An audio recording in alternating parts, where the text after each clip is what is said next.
안녕하세요. 크립토TV입니다. 이번 시간에는 바이낸스 얘기 안 할 수 없겠죠. 바이낸스가 미국의 정부 기관들과 합의를 했습니다. 유죄를 인정했고요. 근데 이 사건을 저는요, 절호의 기회라고 생각을 합니다. 무슨 내용일지 한번 살펴보시죠. 어제 이제 잠자기 전에 법무부에서 오늘 암호화폐 단속 조치 이거 발표할 거야. 이게 바이낸스에 관한 건지 다 알고 계셨죠? 우리 시간에는 새벽 2시 20분에 월스트리트 저널에서 바이낸스 CEO가 사임에 동의합니다. 그리고 43억 달러라고 하는 사상 초유의 벌금을 내기로 합의를 한 거죠. 지금 유죄를 인정을 한 겁니다. 그리고 벌금은 확정을 한 다음에 15개월 할부로 납부를 한다고 합니다. 개인적으로도 장펑차오가 이제 5천만 달러니까 우리 돈 600억이 넘는 돈을 납부를 하죠. 3년간은 바이낸스 운영 관리에 관여할 수 없다라고 이렇게 나와 있네요. 미국의 법무부에서 뭐라고 했냐? 바이낸스가 테러 조직과 제재국가 이용자에게 거래 서비스를 제공했다. 하마스, 알카에다 같은 테러 조직도 있고요. 시리아, 이란, 쿠바, 이전에 러시아도 분명히 있을 겁니다. 그런 어떤 반미 세력들이죠. 혹은 이제 그 테러 조직들이 돈을 세탁하는데 바이낸스 플랫폼을 사용했을 가능성이 사실 매우 매우 높습니다. 이것을 이미 근데 인정을 하는 거죠. 그러니까 명목은 미국 국민의 안전보다 이익을 좀 더 우선시했다. 근데 바이낸스가 미국 조직입니까? 지금 바이낸스 US는 이미 사실 이미 초토화가 됐죠. 어쨌든 바이낸스는 깔끔하게 유죄를 인정하고 고액의 벌금을 내는데 동의를 했죠. 통상적으로 벌금을 내기로 합의했다는 것은 유죄를 인정했다는 말이고요. 이것은 미국 그 어떤 정부 부처의 승리를 의미합니다. 미국의 자넷 옐런 재무부 장관도 나왔죠. 바이낸스가 법적 의무가 있는데 이거 고의로 외면했다. 그래서 테러리스트에게 자금이 흘러갔다 얘기를 했고요. 포브스에서는 바이낸스 CEO가 지금 사임을 검토하고 있다. 근데 여기에 지금 누가 참여했냐? 법무부가 참여를 주도를 했고요. CFTC와 협의를 했다고 합니다. 근데 누가 빠졌습니까? SEC가 빠졌네요. 왜 빠졌을까요? 어, 오랫동안 이 코인 투자하신 분들 다 아시겠지만, SEC와 CFTC는 서로 경쟁 관계에 있습니다. 정확히는 코인을 서로 자기의 이제 부처, 관할권으로 가져오기 위해서 계속 이더리움을 가지고 상반된 의견. SEC는 증권이다. CFTC는 상품이다. 지금 몇 년간 서로 주장을 하고 있죠.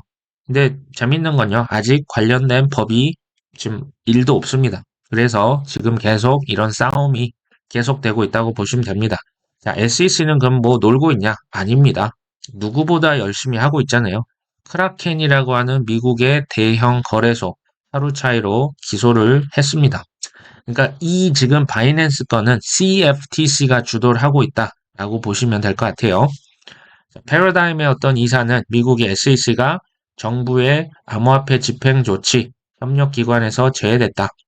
지금 SEC가 아예 그냥 없고요. 협상에도 참여를 안 했다라고 하는 것을 코멘트를 했죠. 누가 참여했냐? 미국의 법무부 장관 차관, 재무부 장관, CFTC의 위원장이 참여를 했습니다. 이게요, 이제 반대로 말하면 SEC에서는요, 큰 실적, 대여를 좀 놓쳤다고 보시는 것도 전 맞는 것 같아요. 그러니까 서로 여전히 밥그릇 싸움을 하고 있다. 이제 코인데스크에서는 지금 바이낸스가 이제 CFTC 소송 관련 이런 28.5 벌금 지불에 합의를 했다더라. 이거 지금 테러 쓰이는 거 다 알면서도 외면했다. 바이낸스 임원은 기업 이익 극대화를 이제 위해서 자체 규정을 우회하고 범죄를 행했다. 지금 소송 제기한 지 8개월 만에 이를 해결했다고 합니다. 근데 여기서 제일 중요한 문구는 마지막 문장이죠. 이를 통해서 누구의 명성이 더 확고해졌습니까? CFTC의 명성이 더 확고해졌더라. 이제 SEC보다 이번에는 CFTC가 소위 말해서 큰 건을 낚았다 보시면 되겠죠. 크립토에서요, 그 미래, 코인은 미래에 너무나 확실하고 거대한 먹거리입니다. 자, 이것을 지금 누가 눈독을 들입니까? 미국의 정부 부처들끼리 진흙탕 싸움을 계속 벌이고 있다. 라고 보시면 됩니다. 간밤에 뭐 비트코인 가격 좀 떨어졌죠. 근데 또 반면에 생각보다는 안 떨어졌네. 뭐 반응은 조금 엇갈리는 것 같아요. 짱뽕 차원은 이제 벌금도 내야 되기 때문에 개인 채권을 이게 지금 얼마입니까? 뭐 거의 2천억입니까? 어마어마한 이렇게 큰 돈을 지금 개인 채권을 이미 발행을 했다고 합니다. 자, 옆에서 보고 있던 리플의 최고 법률 책임자 한마디 하죠. 자, 바이낸스 문제 해결은 이 코인 업계에서 굉장히 중요하고 필요한 단계다. 근데 중요한 것은 미국의 법무부가 바이낸스가 증권법을 위반했다. 혹은 플랫폼에서 미등록 증권을 팔았다. 이런 식의 발언을 안 했다라는 거죠. 자, 여기에 DOJ, 그러니까 법무부와 CFTC가 합류했고 SEC는 없었기 때문이죠. SEC는 전 세계적 뿐 아니라 미국 정부 내에서도 아웃라이어로 평가가 된다. 심술궂은 아이다라고 평가를 했죠. 자, 법무부는요, SEC와 CFTC, 지금 이 밥그릇 싸움을 잘 인지하고 있다는 말입니다. 자, 지금 SEC를 괜히 관할 영역 중간에 싸움에 끼고 싶지 않다는 걸 저는 이제 좀 느꼈고요. SEC는 아웃라이어라는 표현을 썼는데, 우리말로 하면 좀 도라이 같다라는 표현이겠죠. 자, 리플의 CLO입니다. 자, 장펑 차오가 이제 본인의 심경을 트위터에서 밝혔는데요. 저는 이걸 한번 쭉 다 읽어보실 필요가 있다고 봐요. 자, 물론 쉽지 않았다. 하지만 나는 이것이 옳은 일이라는 것을 알고 있다. 내가 실수했으니 내가 책임져야 한다. 자, 이것이 모두를 위한 최선이다. 자, 차기 CEO로요. 리차드 텅이 임명이 이미 됐습니다. 리차드 텅이요. 보니까 싱가폴 마스라고 하는 통화청에서 오래 근무를 했고 규제 쪽에 좀 전문가라고 하네요. 자, 그가 이제 맡을 것이고요. 나는 여전히 바이낸스의 주주이자 전 CEO가 되는 거죠. 뭐 미국 프레임워크에 따라서 뭐 최선을 다할 거고. 근데 일단은 좀 쉬고 싶어. 왜냐하면 6년 반 동안 난 단 하루도 제대로 된 휴식을 취한 적 없죠. 지금 코인 업계의 제일 부자 중에 한 명이 사실 창펑 차오거든요. 우리는 그의 자산을 추정만 할 뿐입니다. 뭐 여러 가지 스타트업 뭐 투자도 할 거고 디파이에 대해서 공부할 시간이 생겨서 기쁘다. 나는 뭐 어떤 기업 CEO가 될 생각은 없고 자 여기서 재밌는 표현을 합니다. 나는 일회성으로 운 좋게 기업가가 됐고 여기에 만족한다. 다만 기회가 있다면 기업가를 위한 코치나 멘토가 될 수는 있을 것 같다. 적어도 해서는 안 될 일을 알려줄 수는 있을 것이다. 제가 지켜본 모든 대인배들, 뭐 성공한 억만장자들 공통점이요. 뭔가 잘못했을 때 다 내 잘못이라고 합니다. FTX의 샘 뱅크먼, 권더영이랑은 전혀 다른 레벨이라고 저는 생각합니다. 두 번째, 성공? 그거 운이 좋았던 거야. 자, 이런 발언을 저는 수도 없이 많이 봐서요. 개인적으로 장펑 차오를 저는 응원을 합니다. 뭐 잘못된 거는 벌금 내고요. 뭐 필요하다면 감옥도 가야겠죠. 하지만 자, 이런 잘못된 부분에 대해서 충분히 반성을 하고 책임지는 자세 좀 필요하다고 봅니다. 근데 이제 전과가 없어서 감옥은 안 갈 것 같다. 또 이렇게 평을 하네요. 창펑 차옹도 좌우 장펑도 이제 아서 헤이즈라고 하는 이전에 빗맥스라고 하는 한때 세계 최대 선물 옵션 거래소가 있습니다. 자, 둘 다 뭔가 지금 범법 행위를 했었죠. 제가 우연찮게 2014년에 한국에서 최초로 비트코인 컨퍼런스를 개최했을 때 창펑 차오와 아서 헤이즈를 컨퍼런스 연사로 섭외를 했던 기억이 납니다. 근데 이제 뭐든지 그런 것 같아요. 처음에 파이어니어, 선구자가 된다는 것은 그만큼 더 큰 위험성이 있는 거죠. 지금 코인 투자와 10년 전 코인 투자가 같을 수가 없겠죠. 자, 어쨌든 지금 무허가 송금, 자금 세탁, 국제 긴급 경제권 위반이라고 하는 세 가지 범죄 혐의 때문에 지금 이런 일이 발생했습니다. 이거 기억하실지 모르겠습니다. 어젯밤에 제가 이 기사를 말씀을 드렸는데요. 뭐 벌금을 뭐 5조 2천억을 낸다더라. 근데 저는 이것을 지금 리플 소송보다 업계 더 큰 호재라고 말씀을 드렸는데 어제 다들 축구 보셔서 안 보셨을 수도 있을 것 같습니다. 왜냐하면 한때 70%, 80%였지만 전 세계 여전히 코인 거래의 40%를 바이낸스가 담당을 하거든요. 대형 악재 중에 하나가 사라졌다라고 제가 어제 말씀을 드린 바가 있죠. 이제 암호화폐 업계는요, 이 소식을 악재로만 해석하지는 않는다. 자, 일반 대중들과는 좀 다른 것 같아요. 코인베이스의 또 최고 법률 책임자는 암호화폐는 아무데도 가지 않는다. 오히려 성장하는 시장을 만들려면 명확하고 합리적인 규제가 필요하다. 그 암스트롱 CEO도 얘기를 했죠.